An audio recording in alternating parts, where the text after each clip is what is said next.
Hello बच्चों, हम लोग 10 क्लास के श्वसन पाठ को चालू किए थे। आज हम श्वसन का दूसरा लेक्चर लेंगे। श्वसन को हम लोग पिछले क्लास में देखे कि प्रत्येक जीव पोषण के बाद भोजन प्राप्त करते हैं। उन भोजन का ऑक्सीकरण होता है कहाँ पर? कोशिकाओं में। उसी को हम लोग श्वसन कहते थे। और हमने शुरू किए थे कि ये श्वसन जो है दो प्रकार का होता है, एक को अवायवीय और दूसरे को वायवीय। क्वेश्चन करके हम लोगों ने देखा था। ठीक, अब हम लोग क्या करेंगे कि उसको देखेंगे एक एक करके। तो श्वसन कहे या कोशिकीय श्वसन कहे, तो ये जो था हम लिखे थे अवायवीय श्वसन। जहां हम पिछला क्लास छोड़े थे उसके बाद के हम शुरू कर रहे हैं, ध्यान रखिएगा। क्वेश्चन करके लिखे थे अवायवीय श्वसन, या इसी को हम अनॉक्सी श्वसन भी कहते हैं। ठीक, और ये जो श्वसन है अंग्रेजी में अवायवीय का एनएरोबिक रिस्पाइरेशन और एनॉक्सी रिस्पाइरेशन। क्लियर? तो यह श्वसन क्या है? जब श्वसन की प्रक्रिया ऑक्सीजन की अनुपस्थिति में हो, तो जब श्वसन की प्रक्रिया O2 की अनुपस्थिति में हो तो उसे किस नाम से जानते हैं? अवायवीय श्वसन कहते हैं। ठीक, अर्थात अवायवीय श्वसन में ऑक्सीजन की जरूरत नहीं पड़ती है। इसमें खाद्य पदार्थ के रूप में जो ग्लूकोज का उपयोग होता है, श्वसन में किसका उपयोग करते हैं जी? ग्लूकोज का। तो ये ग्लूकोज ऑक्सीजन की अनुपस्थिति में ऑक्सीकृत होता है, यानी कि ऑक्सीकरण उसका पूरा होता है। ये कहां होता है? कोशिका के कोशिका द्रव्य में। अवायवीय श्वसन कोशिका के कोशिका द्रव्य में होता है। कोशिका द्रव्य साइटोप्लाज्म में पूरा होता है। ठीक, तो दूसरा क्या होता है? यह कोशिका द्रव्य में ग्लूकोज का आंशिक विखंडन होता है। ठीक, कोशिका द्रव्य में श्वसनीय ईंधन ग्लूकोज का आंशिक विखंडन होता है। तो इसमें ग्लूकोज अणु का आंशिक ऑक्सीकरण होता है। ऑक्सीकरण होता है।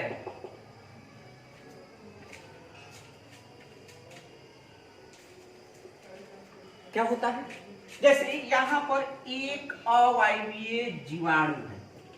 यह क्या है? अवायवीय जीवाणु। आप जानते हैं कि जीवाणु एक कोशिकीय जीव है। अवायवीय जीवाणु कहने का मतलब कि इस जीवाणु को जीने के लिए ऑक्सीजन की जरूरत नहीं पड़ती है। आप जानते हैं कि इस धरती पर दो तरह के जीव हैं, एक ऑक्सीजन की उपस्थिति में रहते हैं और एक ऑक्सीजन की अनुपस्थिति में भी अपना लाइफ को क्या करते हैं? सर्वाइव करते हैं। तो अवायवीय जीवाणु है। अब यहाँ पर इसको ग्लूकोज का अणु है, ये ग्लूकोज का अणु दिया गया, ये ग्लूकोज के अणु अंदर लिया, तो ये इसका क्या है? कोशिका द्रव है। कोशिका द्रव है। अब इस कोशिका द्रव्य में विभिन्न एंजाइम की सहायता से इस ग्लूकोज का क्या हो जाएगा? आंशिक ऑक्सीकरण। आंशिक ऑक्सीकरण मतलब अवायवीय श्वसन, और अवायवीय श्वसन के फलस्वरूप क्या बनेगा? आपको अवायवीय श्वसन के फलस्वरूप सबसे पहले बनेगा पाइरूविक अम्ल। क्या बनेगा? पाइरुविक अम्ल, और ये पाइरुविक अम्ल आगे पुनः टूट जाएंगे अवायवीय श्वसन में। देखिए एक ग्लूकोज का अणु है, इससे बना 2 पाइरुविक अम्ल बनता है, 2 पाइरुविक अम्ल, एक ग्लूकोज का अणु है, क्लियर। और ये 2 पाइरुविक अम्ल जो है ये टूटेंगे, किसमें टूटेंगे, तो इथेनॉल में टूटेंगे, इथेनॉल में टूटते हैं। और साथ में क्या निकलता है, इथेनॉल में टूटने के बाद ऊर्जा निकलता है, बहुत कम ऊर्जा निकलता है। ऊर्जा क्या निकलता है, कम ऊर्जा का उत्पादन होता है, उत्पादन होता है, ठीक। और ये ऊर्जा किस रूप में रहते हैं, एटीपी। सुनिए, यह श्वसन प्रक्रिया कहां होगा, अवायवीय श्वसन। तो पहला कि अवायवीय श्वसन जो है ऑक्सीजन की अनुपस्थिति में होगा। दूसरा कि अवायवीय श्वसन में ग्लूकोज अणु जो है टूटेगा पहले पाइरुविक अम्ल में, और पाइरुविक अम्ल किसमें बदलेगा, इथेनॉल, और बहुत कम ऊर्जा में 2 एटीपी का निर्माण होता है। तो हम लोग जब पढ़ेंगे इसके अंतर को तो देखेंगे। तो फर्स्ट ऑक्सीजन की उपस्थिति, दूसरा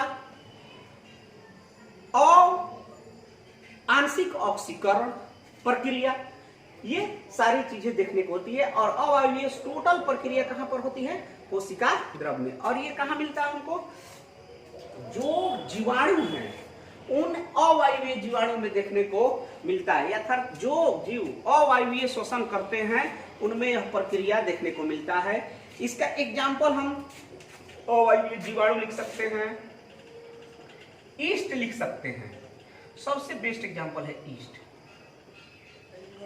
तो यहां पर अवायवीय श्वसन को क्या करते हैं, यहां पर हम पूरा करते हैं। चलिए आगे देखेंगे, वायवीय श्वसन या ऑक्सी श्वसन। तो इसको आप एक स्क्रीनशॉट ले सकते हैं, आप स्क्रीनशॉट लेकर कर सकते हैं पूरा। चलिए तब चालू करते हैं वायवीय श्वसन। आइए अगला है वायवीय श्वसन।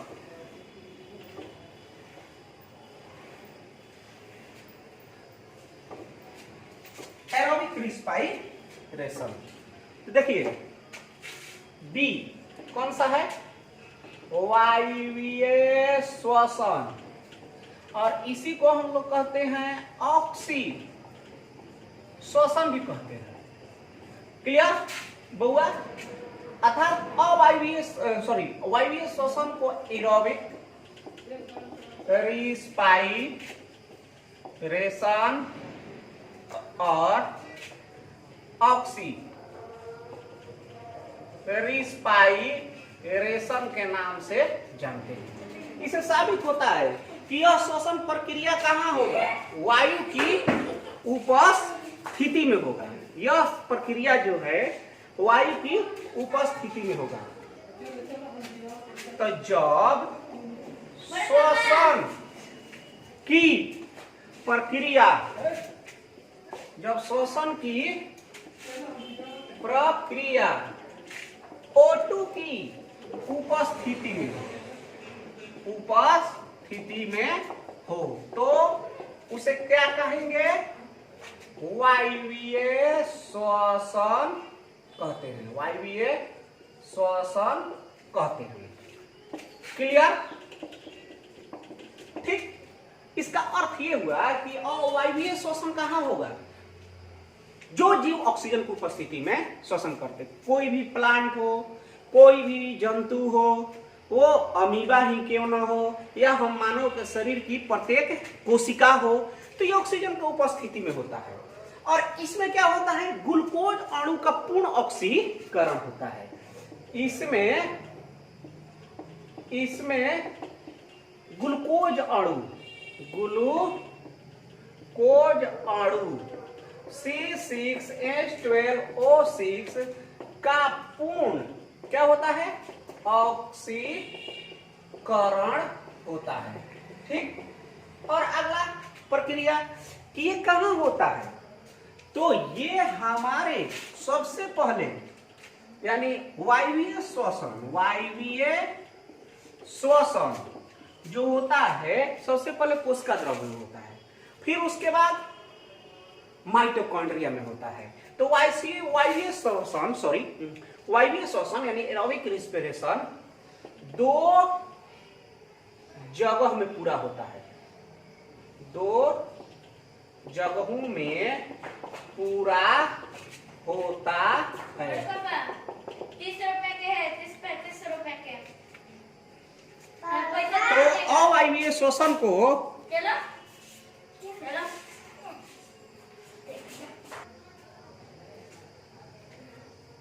तो दो जगहों में पूरा होता है। कहां कहां? तो जैसे मान लीजिए कि हमने शरीर का एक सेल ले लिया, मानव सेल। क्या ले लिया? मानव का सेल। ये सेल ले लिया मानव कोशिका। तो शरीर की ये कोशिका लिया, तो ये कोशिका में क्या है? ये कोशिका द्रव है। ये क्या है? कोशिका द्रव। आप बहुत अच्छा से पढ़े हैं 9th क्लास में। और ये आपका क्या है? केंद्रक है। आप जानते हैं कोशिका द्रव में ही क्या उपस्थित है? माइटोकॉन्ड्रिया। पढ़े हैं ना? ठीक। तो कहां कहां पूरा होता है वायवीय श्वसन?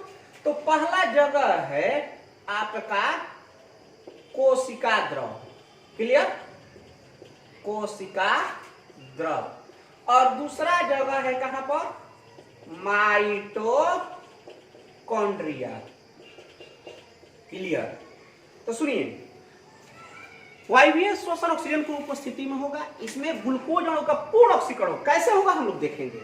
और वायवीय श्वसन कहां पूरा होता है? कोई भी जीव जो ऑक्सीजन की उपस्थिति में श्वसन करता है उसकी कोशिकाओं में होता है। और कोशिकाओं में कहां होगा? पहला कोशिका द्रव्य में होगा और दूसरा माइटोकॉन्ड्रिया में पूरा किया जाता है। ठीक। तो ये कोशिका द्रव्य में क्या होता है?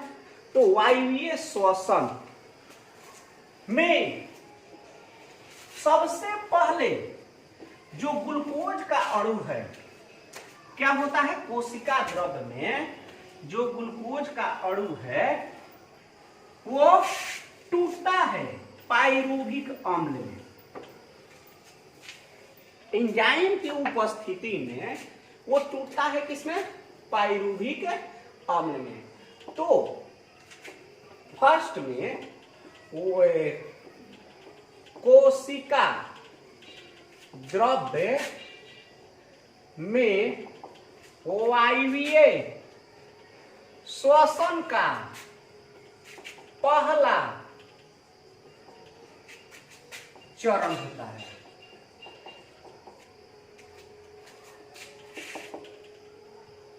जिसमें ग्लूकोज एक ग्लूकोज अणु दो पाइरूवेट या पाइरूविक अम्ल, पाइरूविक अम्ल में टूटता है। ठीक। साथ में दो एटीपी निर्मित होता है। जैसे हमने एक सेल की कल्पना की है, मानव की सेल। तो यहां पर ग्लूकोज का मॉलिक्यूल आएगा और इस ग्लूकोज के मॉलिक्यूल में जैसे एक ग्लूकोज का मॉलिक्यूल है, ठीक, ग्लूकोज अणु है। ये किस में टूटेगा? कोशिका द्रव्य में, वायवीय श्वसन में कोशिका द्रव्य में। यहां पर देखिए एक बात ध्यान रखिएगा, कोशिका द्रव्य में ये ग्लूकोज का अणु टूट रहा है तो यहाँ पर ऑक्सीजन नहीं लग रहा। ऑक्सीजन लगेगा कहां पर? माइटोकॉन्ड्रिया में। लेकिन वायवीय श्वसन दो चरणों में होता है। तो एक ग्लूकोज का अणु कोशिका द्रव्य में जाएगा और जाने के बाद ये टूटेगा किसमें? दो पाइरूविक अम्ल में। और साथ में क्या निकलेगा? ऊर्जा। अर्थात एक C6H12O6 हटा रहे हैं, एक अणु है, आप समझ सकते हैं साइटोप्लाज्म याद करके लिख दे रहे हैं 2C3H6O3 दो पाइरूविक अम्ल। क्लियर? और साथ में क्या बना है? दो एटीपी का निर्माण होता है।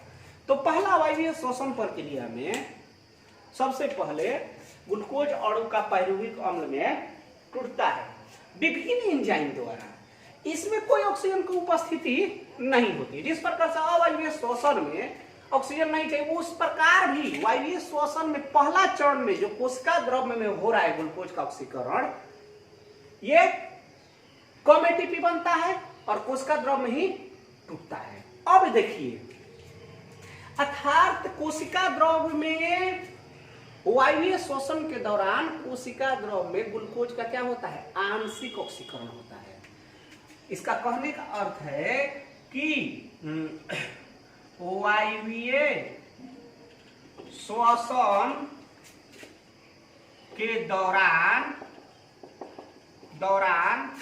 कोशिका द्रव्य में ग्लूकोज का क्या होता है बउआ, आंशिक ऑक्सीकरण होता है, ऑक्सीकरण होता है। क्लियर? देखिए, वायवीय श्वसन का पहला चरण कहां हो रहा है, कोशिका द्रव्य में। ठीक है, तो अब क्या होगा, जब आंशिक ऑक्सीकरण हो गया तो उसके बाद अब कुछ होगा, तो अगला प्रक्रिया क्या कहा जाएगा, माइटोकॉन्ड्रिया में। तो यहां पर पाइरूविक अम्ल है, पाइरूविक अम्ल। क्लियर? अब जाएगा माइटोकॉन्ड्रिया में, तो मिटाए ना। ठीक है, आप देख सकते हैं, स्क्रीनशॉट ले सकते हैं। अगला प्रक्रिया आपका होगा, दूसरा चरण होगा ग्लूकोज के पाइरूविक अम्ल का। ठीक, तो वायवीय श्वसन के दौरान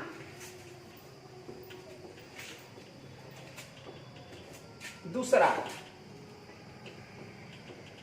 वायवीय श्वसन का दूसरा चरण कहां होगा, माइटोकॉन्ड्रिया में होगा। माइटोकॉन्ड्रिया में पूरा होता है, जिसमें O2 की आवश्यकता होती है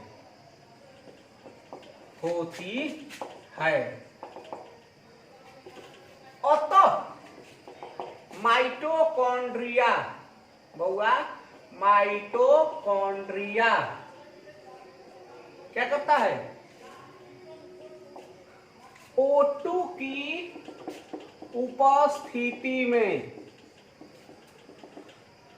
पाइरूविक अम्ल का पूर्ण ऑक्सीकरण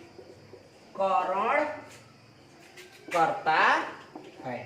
तो ध्यान दीजिए, पहला कहां पर, ये सेल में क्या बना है, पाइरूविक अम्ल बना है। ये क्या है, पाइरूविक अम्ल है।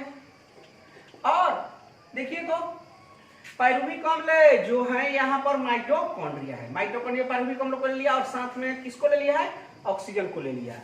सेल के अंदर जो ऑक्सीजन है और उसको पूर्ण रूप से ऑक्सीकरण करेगा, और ऑक्सीकरण के फलस्वरूप क्या बनाता है, जल, कार्बन डाइऑक्साइड और 36 एटीपी का निर्माण करता है। क्लियर?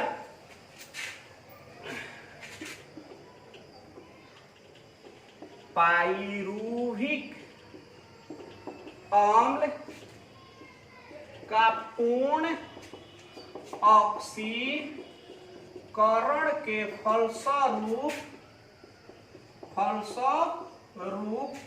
CO2 H2O और 36 ATP का निर्माण होता है। देखिए मैं क्या कर रहा हूं, फर्स्ट में ये मानव की कोशिका है, आया क्या ग्लूकोज, कहाँ आया, ये ग्लूकोज है, समझिएगा। और ये ग्लूकोज एंजाइम की उपस्थिति में बदल गया किसमें, कोशिका द्रव में, पाइरूविक अम्ल में। और अब ये पाइरूविक अम्ल किसमें बदल जाएगा, आपको माइटोकॉन्ड्रिया में जाएगा। और माइटोकॉन्ड्रिया में जाने के बाद ये क्या देगा, CO2 H2O और 36 ATP, अर्थात पूर्ण, यहां पर क्या हुआ, पाइरूवेट, 2 पाइरूवेट है, ये किसमें बदलेगा, CO2 में कार्बन डाइऑक्साइड लिख देते हैं, कार्बन डाइऑक्साइड,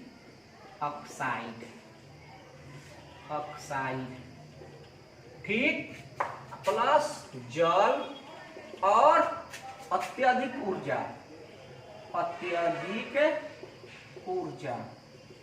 क्लियर। कहां पर ये हो रहा है अभिक्रिया? माइटोकॉन्ड्रिया में। कौन सा श्वसन है? O2 की उपस्थिति में, माइटोकॉन्ड्रिया। कहां हो रहा है यह? माइटोकॉन्ड्रिया में। कब हो रहा है? O2 की उपस्थिति में, क्लियर। ये काम हो रहा है। पहले बदला था ग्लूकोज अणु में, और फिर ग्लूकोज पाइरुवेट में, पाइरुवेट इनमें बदला। अतः कह सकते हैं कि ये श्वसन पूर्ण रूप से उसका रासायनिक समीकरण इस प्रकार होता है। मतलब वायवीय श्वसन का पूरा हम रासायनिक समीकरण देखेंगे। इसको मिटा रहे हैं तो देखेंगे वायवीय श्वसन का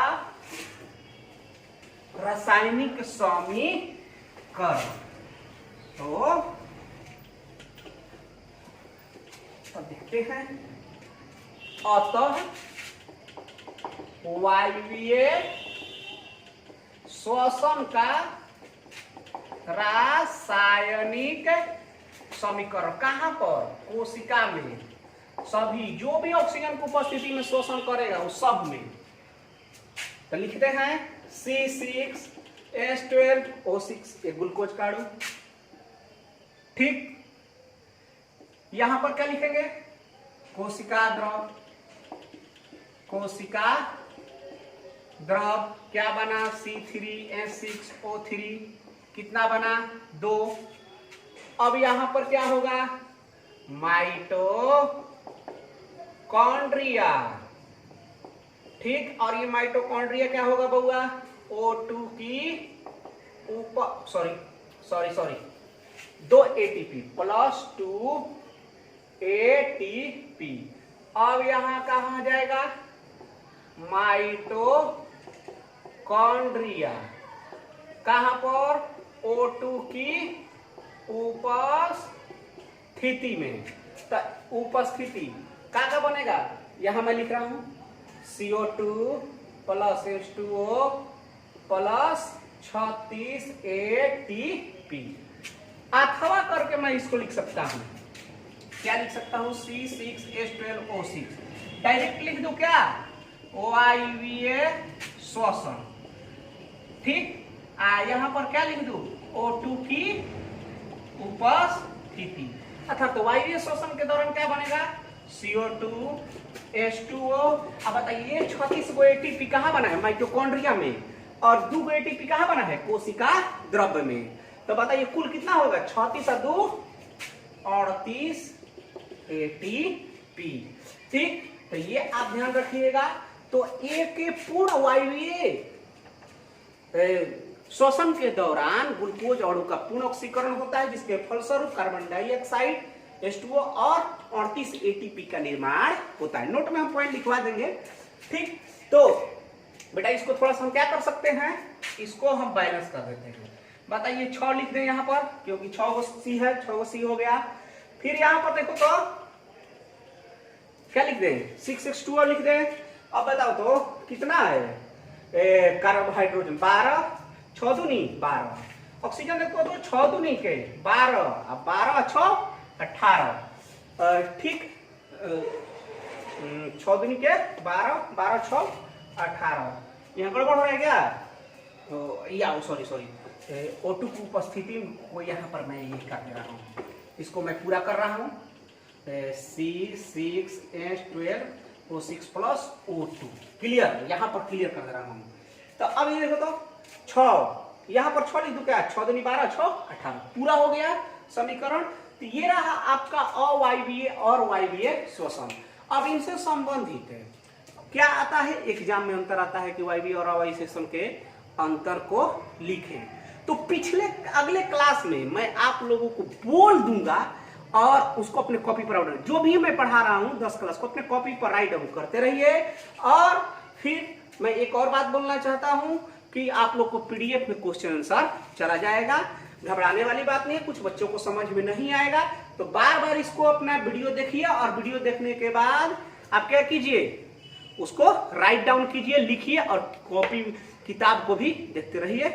चलो बेटा, फिर अगले क्लास में मिलेंगे। इसके किस रूप में हम देखेंगे, इसके अंतर के रूप में देखेंगे, कुछ नोट के रूप में देखेंगे। ठीक है, आज की क्लास यहीं तक। ओके।